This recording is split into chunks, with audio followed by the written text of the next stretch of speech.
Welcome back to Aussie Turf Talk, where it's always down under, up the profits.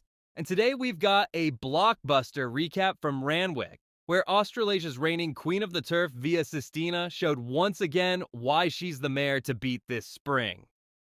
It was the Winx Stakes G1 on August 23rd, run over 1,400 meters on a heavy Randwick track. And just like last year, it turned into a dogfight to the line. Having her first start since that Queen Elizabeth Stakes G1 victory back in April, Via Sistina was carrying the weight of expectations.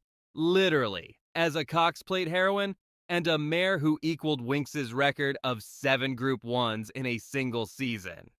But it wasn't easy. Her stablemate Eliana loomed up inside the final 100 meters and gave the champ a real scare. For a moment, you thought she might pull the upset.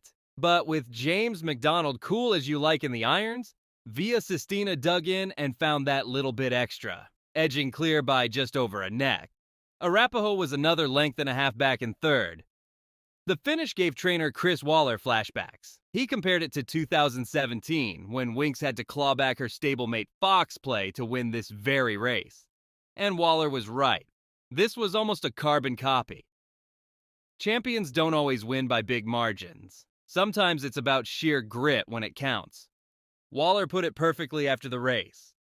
Via Sistina is a champion, but Eliana will get her time to shine. And you can't help but agree. Eliana looks the type to land a big one in the months ahead. But the race also raised some big talking points. Waller was openly concerned about Randwick's heavy conditions. He stressed Sydney's premier tracks need more protection during the winter months. His question wasn't about today, but about the impact on these horses 2 or 4 weeks down the line. And he's not wrong. These are million-dollar horses prepping for the spring carnival. If the ground is consistently bottomless, you risk derailing campaigns before they even get going. So where to next? The Makey B Diva Stakes, G1, at Flemington, looks the logical second-up target, with everything geared toward a defense of her Cox Plate crown in October at the Valley. Jockey James McDonald summed it up nicely. He admitted Eliana gave him a fright, but said Via Sistina felt just as sharp as before her spell. His words, "The deeper into her prep she goes, the better she will go. It's good signs ahead." And let's not forget Jason Collett on Eliana.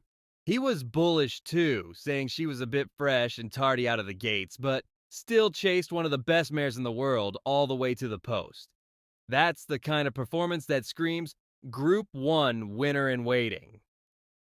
From a punter's perspective, Via Sistina is still the horse to beat this spring. She's proven she can handle wet ground, she's versatile at the trip, and she's got the champion's mentality. But keep an eye on Eliana. You're going to want her in your black book for future Wait for Age contests. If she draws better and gets cleaner from the gates, she'll cash tickets sooner rather than later. That's all for this edition of Aussie Turf Talk. Via Sistina remains the queen, but challengers are lining up. Spring racing in Australia is heating up fast, and we'll be right here breaking it all down, helping you stay one step ahead. Remember, it's always down under, up the profits. See you next time.